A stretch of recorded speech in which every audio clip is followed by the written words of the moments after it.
पूज्य नारायण सिंह जी वह नाम है जिसने क्षत्रियोग संघ को दृढ़ता प्रदान करी।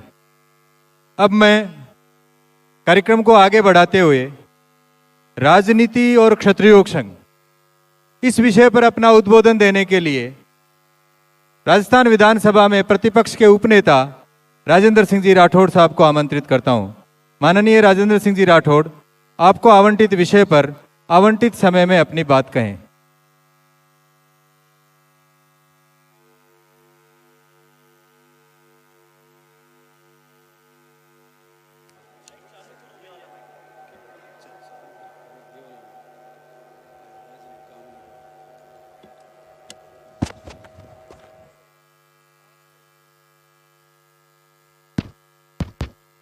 हेलो,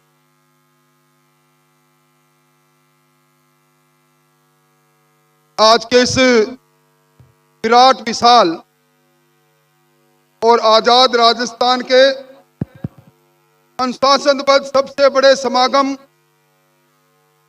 की अध्यक्षता कर रहे हमारे मार्गदर्शक पथ प्रदर्शक श्रद्धेय भगवान सिंह साहब, श्रद्धेय लक्ष्मण सिंह साहब, इस मंच की शोभा बढ़ा रहे 36 कोमर बिरादरी के आए हुए समाज के विशिष्ट जन और प्रतिकूल मौसम के पश्चात सैकड़ों किलोमीटर की यात्रा कर अपने पुरुषार्थ से अर्जित धन खर्च करके राजस्थान के गांव-गांव, ढाणी-ढाणी, नगर-नगर, डगर-डगर से लाखों की संख्या में पहुंचे जातीय बंधुओं, बड़ी संख्या में केसरिया पोशाक के अंदर विराजी माताओं और बहनों, मैं पिछले कई वर्षों से सार्वजनिक जीवन में हूं। कई रैलियों का, कई सम्मेलनों का हिस्सा रह चुका हूं, पर मैं निसंकोच कह सकता हूं कि जिस प्रकार का विहंगम दृश्य जन का यह विराट स्वरूप मुझे आज दिखाई दे रहा है, मैंने अपनी जिंदगी में कभी देखा नहीं। और मैं यह भी कहूंगा कि यह सम्मेलन काल के कपाल पर एक ऐसी रेखा खींच कर जाएगा। राजस्थान की राजधानी में लाखों लोग आए हैं और क्षत्रियों के लिए कहा जाता है क्षत्रिय सुरक्षा का भाव देता है, भय का नहीं। आज ये सारा समूह सुरक्षा का भाव दिखाई दे रहा है। बिना खड़क, बिना ताल ये समूह जब अपने घर की ओर लौटेगा, लोग याद करेंगे कि सरकार का भी अनुशासित समूह कोई था।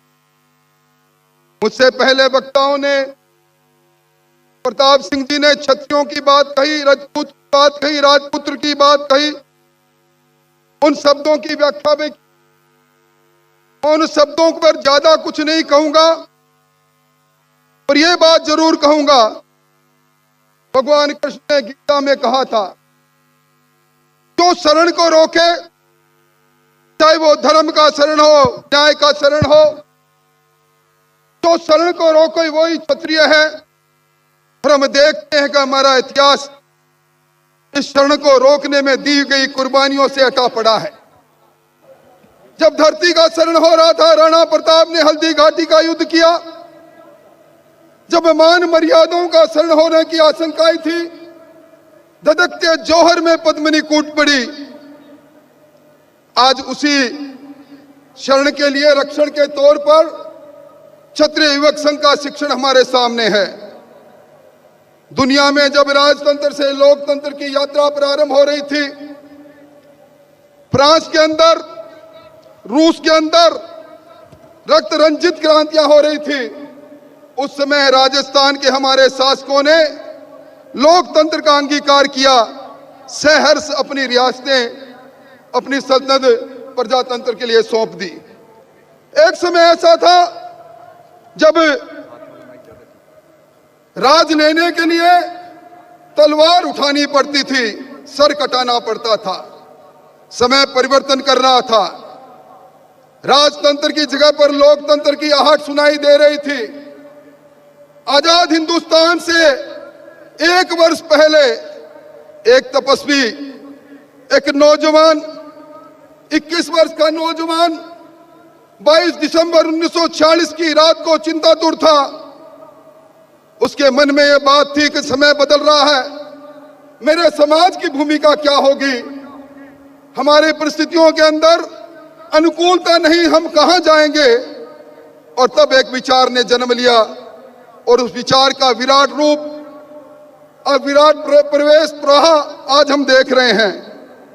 मैं उस तन सिंह जी के साहित्य में पढ़ रहा था, कैसा समय था। ब्रिटानिया हुकूमत को तन सिंह जी ने पिलानी के अंदर उस समय ललकारा जब देश के अंदर स्वतंत्रता का आंदोलन ज्वर ले रहा था। और कैसे संस्कार थे। महात्मा गांधी की हत्या के बाद जब राष्ट्र संघ पर प्रतिबंध लगा, तन सिंह जी ने कहा रणभेरी बज चुकी है, अब रण के अंदर लड़ने के लिए तैयार हो जाओ। 3 महीने तक उस प्रतिबंध के कारण जेल में रहे।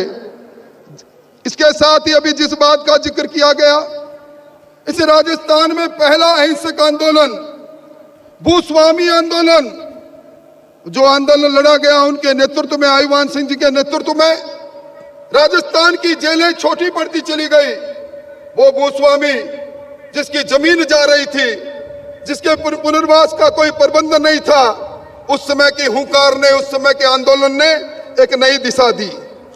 मैंने कई सामाजिक संगठनों को देखा है, सामाजिक संगठनों को बनते और बिगड़ते देखा है, चुनाव के अंदर उनकी सक्रियता देखी है, फिर निष्क्रियता देखी है, फिर नेपथ्य में जाते देखा है। क्षत्रिय व्यक्ति संघ जिन संस्कारों के निर्माण की बात करता है, जिस राष्ट्र के निर्माण की बात करता है, अभी महावीर सिंह जी ने जब उसका दिग्दर्शन हमें दिया, एक ऐसा कारखाना जो संस्कारों के निर्माण के लिए वर्ष पर्यंत चलता रहता है। कभी किसी गांव के अंदर धर्मशाला में किसी पेड़ के नीचे शिविरों के माध्यम से, शाखाओं के माध्यम से व्यक्तित्व निर्माण के साथ साथ चरित्र निर्माण की बात, राष्ट्र निर्माण की बात और हमारा योगदान, हमारी भूमिका, इस पर आपका एक तरह से दिग्दर्शन संदेश मिलता रहता है। मैं दावे के साथ कह सकता हूं, भगवान सिंह साहब आप मंच पर विराजे हैं, आपका निष्पक्ष नेतृत्व, आपका निर्दोष नेतृत्व, आपका पवित्र नेतृत्व आज उसी का परिणाम है कि राजस्थान की राजधानी में सारे रास्ते जाम पड़े हैं। मुझे कहा गया कि मैं राजनीति के बारे में कहूं, निश्चित तौर पर यह लोकतंत्र है, मत की पेटी से राजा निकलता है। और एक समय ऐसा आया था वर्ष 2000 के अंदर, 2002-3 में आम जन में चर्चा हो गई, छतरानियां मतदान पर मत का प्रयोग करती नहीं, हमारा मत प्रतिशत बहुत कम रहता है, हमारी भूमिका कम रहती है लोकतंत्र के यज्ञ में। क्षत्रिय व्यक्ति संघ और प्रताप फाउंडेशन के नेतृत्व में राजस्थान की 200 विधानसभाओं में शिविर लगने प्रारंभ हुए और शिविर लगे, 100% मतदान, एक तरफा मतदान, और उसका सार्थक परिणाम भी हमारे सामने आया। अभी मुझसे पहले आरक्षण की बात कही गई, मुझे वो समय याद आता है जब आरक्षण की बुनियाद के लिए 2003 में प्रताप फाउंडेशन के तत्वाधान में एक संघर्ष का बीड़ा आपने उठाया। कितने उतार, कितने चढ़ाव, कितने झंझावतों से गुजरते चले गए। और मुझे कहने में संकोच नहीं, आज राजस्थान में सर्वों जाति के लोग जिस आरक्षण का फायदा ले रहे हैं, जिसका जिक्र मुझसे पहले वक्ताओं ने किया, अगर इस आरक्षण का, इस ईडब्ल्यूएस आरक्षण का आर्थिक आधार पर आरक्षण देने का जनक कोई है तो क्षत्रिय व्यक्ति संघ और क्षत्रिय संघ के संचालक जो मंच पर बैठे हैं वो है। यहाँ राजनीति की बात जब मैं करता हूं तो मेरे खुद के जीवन के संकट का समय भी याद आता है। एक ऐसा समय जब मुझे कृष्ण जन्मभूमि तक की यात्रा करनी पड़ी, एक साजिश के नाते 302 का मुकदमा छाती पर लेकर जेल चला गया। अंधेरे के अंदर किरण बनकर क्षत्रिय व्यक्ति संघ और प्रताप फाउंडेशन के भगवान सिंह जी, महावीर सिंह जी, शिवपाल सिंह जी दिखाई दिए। उस समय जब मैं जेल में था, नौजवानों ने ब्लड देकर, 25,000 से ज्यादा लोगों ने ब्लड देकर मेरा हौसला बढ़ाया और आज उन्हीं की बुनियाद पर, उन्हीं की कृपा से मैं इस मंच पर खड़ा होकर अपनी बात कह रहा हूं। मैं अपनी बात समाप्त करूंगा समय सीमा में, पर एक बात कहना चाहता हूं, बड़ा समागम है। प्रताप सिंह जी ने जो बात कही, हम धरती से कटते जा रहे हैं। हम गांव से करते जा रहे हैं। गांव में जब जाते हैं, रावड़े को देखते हैं, हवेली को देखते हैं, किले को देखते हैं, हमारी ऐतिहासिक विरासत को देखते हैं, तो मन में संकोच होता है, मन में दर्द उठता है। आज के दिन संकल्प लेने का दिन है, क्योंकि संयुक्त परिवार की वो संपत्ति जिसको हम रावड़ा कहें, हवेली कहें, गढ़, छोटा गढ़ कहें, उसका रख रखाव कोई नहीं करता। सब लोग कोई शहरों में चले गए, कोई दूसरे व्यवसाय में लग गए। संकल्प लेकर जाएं। हमारे गांव के अंदर हमारे पुरखों ने जो पहचान दी, जो शान दी, जो मान दिया, जो इतिहास दिया, उस इतिहास को मिटने नहीं देंगे। हम अपने संयुक्त परिवार की संपत्ति को ठीक करेंगे। और सही बात है, इन दिनों में जमीन बेचने की होड़ चली है। अरे धरती हमारी माँ है। संकल्प लेकर जाएं, जिस भी हालात में रहेंगे हम धरती को नहीं बेचने देंगे। और कई बार जमीनी के बंटवारों को लेकर जब भाई भाई को लड़ते देखते हैं, मन में पीड़ा होती है। बड़े भाई बड़प्पन करे, छोटा भाई समर्पण करे, इस बात को हमारे बीच में निश्चित तौर पर लेना चाहिए।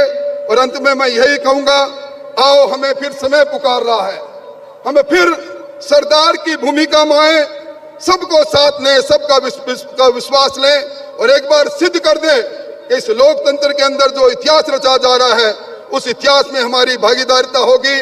मैंने मेरे जीवन में बहुत से सम्मेलन देखे। मैं शक्ति स्वरूपा माताओं बहनों नतमस्तक होकर, आपको समर्पित होकर, आपको धन्यवाद देते हुए अपनी बात समाप्त करता हूं। आप कितनी दूर से चलकर आई, हे छत्राणियों, आप ही में हमारा भावी भविष्य है। बहुत बहुत धन्यवाद। जय संघ शक्ति।